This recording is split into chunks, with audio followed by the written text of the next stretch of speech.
আসসালামু আলাইকুম রহমতুল্লাহি ওবারাকাতু। সম্মানিত দর্শক ও শ্রোতা মণ্ডলী, দেশ ও দেশের বাইরে যারা যেখান থেকেই আমাদের ঈমান আমলের এই প্রোগ্রামে অংশগ্রহণ করেছেন, সকলকে জানাই আন্তরিক শুভেচ্ছা ও অভিনন্দন। প্রিয় দর্শক, আমি মোহাম্মদ আলী আল গানেম। আজকে আলোচনা করব মাস্তুরাত জামাত সম্পর্কে একটি প্রশ্নের উত্তর নিয়ে। কতক ভাই প্রশ্ন করে থাকেন যে একজন মহিলা দিন শিখার জন্য ঘর থেকে বের হওয়া বা দিন শিখার জন্য আল্লাহর রাস্তায় যাওয়া তাদের জন্য কতটুকু জায়েজ। এই প্রশ্নের উত্তরে লুৎফুর রহমান সাহেব তিনি একটি সুন্দর উত্তর দিয়েছেন। সে উত্তর আলোকেই উত্তর দেওয়ার চেষ্টা করব। আমার তৌফিক ইল্লা বিল্লাহ। মহিলাদের জন্য দুনিয়াবি প্রয়োজনে মাহরাম সহ সফর করা জায়েজ আছে। দুনিয়াবি কোনো প্রয়োজন লাগলে অনেক মা ও বোন দুনিয়ার প্রয়োজনের কারণে তারা কিন্তু ঘর থেকে বের হয়, সফর করে। এমন কোনো মা বোন আছে যে ঘর থেকে বের হয় না? কোনো জায়গায় বেড়াতে গেলে, কোনো জায়গায় কোনো জিনিস ক্রয় করতে গেলে পর্দার সাথেও যাচ্ছে অনেকে, পর্দা ছাড়া তো অনেকেই যাচ্ছে। তো যেখানে দুনিয়ার জন্য ঘর থেকে সফর করতে পারছে, সেখানে দিনের জন্য, দিনের প্রয়োজনে মহিলারা মাহারাম সহ সফর করা তো জায়েজ হবেই। মাহারাম ছাড়া সফর করা জায়েজ নাই, কিন্তু মাহারাম সহ সফর করা তো অতি উত্তম জায়েজ হবে। আমরা যদি জিনিসটি একটু খেয়াল করি যে দুনিয়াবি কারণে, দুনিয়ার স্বার্থে মহিলা তার মাহারাম না থাকলেও সফর করতে পারবে পর্দার সাথে, আর দিনের খাতিরে তাহলে কি মাহারাম সহ পারবে না? মাহারাম সহ তো অবশ্যই পারবে। এখানে তো দাওয়াত ও তাবলীগের মূল উসুল হচ্ছে মাহারাম সহ যেতে হবে। একজন মহিলা তার মাহারাম ছাড়া আল্লাহর রাস্তায় যেতে পারবে না, সম্পূর্ণ নিষেধ। কোনো জামাতই তাকে নিবে না। হাজার সে সময় লাগানেওয়ালা হোক, হাজার সে দিনদার হোক, তার যদি মাহারাম না থাকে, দাওয়াত ও তাবলীগের কোনো মাস্তুরাত জামাতে পাবেন না যেখানে কোনো মহিলা তার মাহারাম ছাড়া, তার স্বামী বা তার পিতা ছাড়া সে আল্লাহর রাস্তায় বের হইতে পারছে। এরকম কোনো বাংলাদেশে, পৃথিবীতে দাওয়াত ও তাবলীগের উসুলে নেই। অতএব মাহারাম সহ সফর করা তো অতি উত্তম জায়েজ হবে। আর এটাই হচ্ছে মূল উসুল। মাস্তুরাত জামাতের জন্য আবশ্যক হলো মাহারাম থাকা। যদি মাহারাম ছাড়া সফর করে বা শরঈ কোনো বিধান লঙ্ঘন হয়, যেমন পর্দা বা অন্য কোনো ফিতনার আশঙ্কা থাকে, তাহলে তাদের জন্য মাস্তুরাত জামাতে বের হওয়া জায়েজ নাই। কিন্তু এমনিতে দাওয়াতের কাজে মাহারাম সহ জামাতে বের হওয়ার মাঝে শরঈ নিষেধাজ্ঞার কোনো দলিল আমাদের বুঝে আসে না। এখানে তো দাওয়াত ও তাবলীগে মাহারাম সহ বের হওয়া যে নিষেধ, এটার কোনো প্রমাণই নেই। অথচ আল্লাহর রাস্তায় দিন শিখার জন্য স্বামীর সাথে রসুল সাল্লাহ আলিয়া সাল্লামের বিবিগণও হুজুর সাল্লাহ আলিয়া সাল্লাম নিয়ে গেছেন। এমন না যে হুজুর সাল্লাহ সাল্লামের বিবিগণ একাই গিয়েছেন, তা না। সে তার মাহরামের সাথে গিয়েছেন। মাহরাম থাকতে হবে, স্বামী, পিতা অথবা বড় ছেলে। এবং সব মাহরাম না, দাওয়াত তাবলীগে আরও করা উসুল। মাহরাম তো অনেকেই আছে, ভাই আছে, ছোট ভাই আছে, ছোট ছেলে আছে, বা অন্য হয়তো দূর সম্পর্কে মামা আছে। না, সবারই সাথে যেতে পারবে না।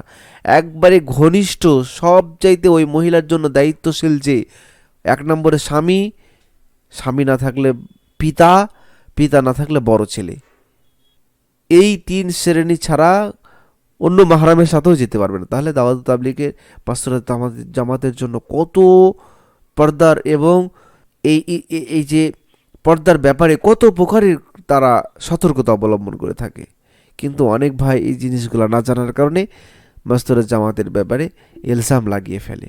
অথচ তারই ঘরের অনেক মেয়ে আছে, তারই অনেক ছেলে মেয়েরা আছে যে দুনিয়ার স্বার্থেই স্বামী ছাড়া, পুরুষ ছাড়া বাজারে চলে যাচ্ছে। অথচ দিনের জন্য যেতে গেলে তাও ফের স্বামী এবং পিতার সাথে গেলে বাধা হবে। তো এটা হচ্ছে সম্পূর্ণ দিনকে বিদ্বেষ মনে করা এবং দিনটাকে এক শ্রেণী থেকে বিচ্ছিন্ন করে দেওয়া। দিন তো ব্যাপক, নারীরাও যেমনভাবে দিন শিখবে, পুরুষরাও দিন শিখবে, বাচ্চারাও দিন শিখবে। আর এই তিন শ্রেণীর কোরবানির মাধ্যমে দিন আসছে। দেখেন, ইব্রাহিম আলাইহিসসালাম তিনি পুরুষ ছিলেন, হাজরা আলাইহিসসালাম তিনি নারী ছিলেন, ইসমাইল আলাইহিসসালাম তিনি শিশু ছিলেন। তো তিনজনের কুরবানিটা আল্লাহর কাছে এত গ্রহণীয় হয়েছে যে সেটা শিয়ারে মুসলিমদের একটা শিয়ার বানিয়ে দিয়েছে। সেই খানে কাবা তওয়াফ করা, জমজমের পানি, শিশু, মা এবং তার পিতার এই যে মেহনত, পুরুষের 3 শ্রেণী 3 তবকার মেহনতে এত কবুল হয়েছে যে আল্লাহ তাআলা এই হজের মধ্যে এই 3 তবকার এই মেহনতটাকে কবুল করে নিয়েছেন এবং কিয়ামত পর্যন্ত আনেওয়ালা সকল মুসলিম উম্মাহর জন্য এটি ওয়াজিব করে দিয়েছেন। ইব্রাহিম আলাইহিস সালাম তিনিও ঘর ছাড়লেন, তার স্ত্রীকে, তার সন্তানকেও আল্লাহর রাস্তায় রেখে আসলেন মরুভূমির মধ্যে, যেখানে পানি নাই, খাবার নেই। এখন যদি আমরা মনে করি না ইসলাম প্রচার প্রসারের কাজ শুধু পুরুষদের মধ্যে সীমাবদ্ধ, তাহলে আমরা একটু চিন্তা করি, পুরা বিশ্বে পুরুষের চাইতে নারীর সংখ্যা বেশি, তাহলে বেশি সংখ্যক জনগণ কিন্তু দিন থেকে বিচ্ছিন্ন হয়ে গেল। এখন যদি বলি না শুধু নারী পুরুষের মধ্যে সীমাবদ্ধ থাকবে, বাচ্চাদের বাদ, কিন্তু পৃথিবীতে নারী পুরুষের চাইতেও বাচ্চার সংখ্যা বেশি, তাহলে এই বড় সংখ্যকও আমরা দিন থেকে বিচ্ছিন্ন করে দিলাম। কিন্তু না, দিনের মেহনত সব তবকার মধ্যেই করতে হবে, নারী, পুরুষ, বাচ্চা। বরঞ্চ একজন পুরুষ সে দিনের মেহনত করে ঘর থেকে সে আল্লাহ রাস্তায় বা মসজিদ থেকে দিন খেয়ে নিয়ে আসবে, দিন শিখে ঘর পর্যন্ত নিয়ে আসবে, আর এই ঘরের দরজা পর্যন্ত নিয়ে আসার পর ওই নারী ঘরের দরজা থেকে সে দিনটাকে নিয়ে তার ঘরে ফিট করতে পারবে একজন নারী। কারণ এই বাচ্চারা কিন্তু নারী খেয়ে বেশি, তার মা খেয়ে, তার নানি দাদিরা খেয়ে বেশি কিন্তু তাদের থেকে শিখে থাকে, পিতা তো বাইরেই থাকে বেশিরভাগ। অতএব নারীদের মধ্যে যদি দিন নিয়ে আসা হয়, নারীদের মধ্যে যদি দিনের ফাকির তৈরি হয়, তো সে দু তবকার মধ্যে মেহনত করতে পারবে। নারী সে নিজের নারীদের মধ্যে মেহনত করতে পারবে, প্লাস তার সন্তানদের মধ্যে, বাচ্চাদের মধ্যেও দিনের মেহনত করতে পারবে, দিনের জজবা তৈরি করতে পারবে। অতএব নারীদের দিনের মেহনতে আসা, দিনের উপর চলা অত্যন্ত জরুরি এবং এটার লাভও অনেক বেশি। কারণ যে ঘরে দিন জিন্দা হবে সেখানকার ঘরওয়ালারা, পুরুষরা, নারীরাও আস্তে আস্তে দিনমুখী হয়ে যাবে। হযরত আবু সাঈদ খুদরি থেকে বর্ণিত, তিনি বলেন রাসূল সাল্লাল্লাহু আলাইহি সাল্লাম বলেছেন, আল্লাহ তাআলা এবং কিয়ামতের দিবসের উপর ঈমান রেখে এমন কোনো মহিলার জন্য জায়েজ নয় 3 দিন বা এর চেয়ে অধিক দিনের সফর করে, অথচ তার সাথে পিতা, তার ছেলে বা তার স্বামী বা তার ভাই কিংবা কোনো মাহরাম না থাকে। অর্থাৎ এটি কিন্তু সহিহ মুসলিমের হাদিস, 423 নম্বর হাদিস। এখানে বলা হয়েছে যে সকল মহিলার জন্য জায়েজ হবে না 3 দিন বা 3 দিনের চাইতে বেশি সফর করা, কাদেরকে ছাড়া? পিতা, সন্তান, তার স্বামী বা ভাই ও অন্যান্য মাহরাম ছাড়া সফর করা জায়েজ হবে না।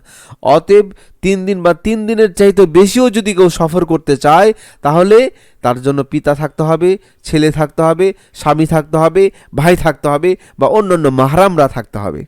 যদি থাকে তাহলে একজন নারী সে 3 দিন, 10 দিন, 20 দিন, 40 দিন, 1 মাস, 1 বছর পর্যন্ত সফর করতে পারবে। কিন্তু শর্ত হচ্ছে কি? পিতা থাকতে হবে, ছেলে থাকতে হবে, স্বামী থাকতে হবে, ভাই থাকতে হবে, অন্যান্য মাহরাম থাকতে হবে। সহিহ মুসলিমের স্পষ্ট হাদিস।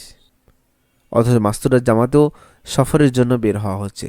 এখানে এই 3 তবকার এই যেখানে যেই জিনিসটি শর্ত, পিতা, ছেলে, স্বামী, ভাই অথবা অন্য মাহরামদের মধ্যে কেউ থাকতে হবে, এগুলার মধ্যে আলা তবকা পিতা, স্বামী, ছেলে, এই 3 তবকাটাকে এখানে দাওয়াত ও তাবলীগের উসুলের মধ্যে নিয়ে আসা হয়েছে। আর দূর সম্পর্কে থাকলে আর একটু হয়তো মাহরাম আছে, কিন্তু যেমন মামা বা চাচা, কিন্তু যাওয়া যাবে না, কারণ এটা একটু দূরের পর্যায়ে চলে গেল। প্রথম শ্রেণী হাদিসের আলা তবকার প্রথম 3 শ্রেণী যার উপর মেয়ের দায়িত্ব সবচেয়ে বেশি, সে 3 শ্রেণীকে নিয়েই শুধুমাত্র আল্লাহ রাস্তায় বের হইতে পারবে দাওয়াত ও তাবলীগের উসুল অনুযায়ী। তাহলে এই হাদিসগুলা থেকে বোঝা গেল দাওয়াত ও তাবলীগের জন্য নারীদেরও মেহনতের জরুরত রয়েছে, নারীদেরকেও দিন শিখার প্রয়োজন রয়েছে এবং নারীরাও ঘর থেকে দিন শিখার জন্য যেতে পারবে। এই 3 তবকা বা এই যে মাহরাম পুরুষদের সাথে সে বের হইতে পারবে। অতএব এই হাদিস থেকে বোঝা গেল দাওয়াত ও তাবলীগের যে মাস্তুরার যে জামাতটি, এটিও সম্পূর্ণ কোরআন হাদিসের ও ভিত্তিক এবং দিন শিখা এবং দিন প্রচারের জন্য অতি নিকটবর্তী। আল্লাহ তাআলা আমাদের সকলকে বোঝায় এবং ইহার উপর আমল করা তৌফিক দান করুন।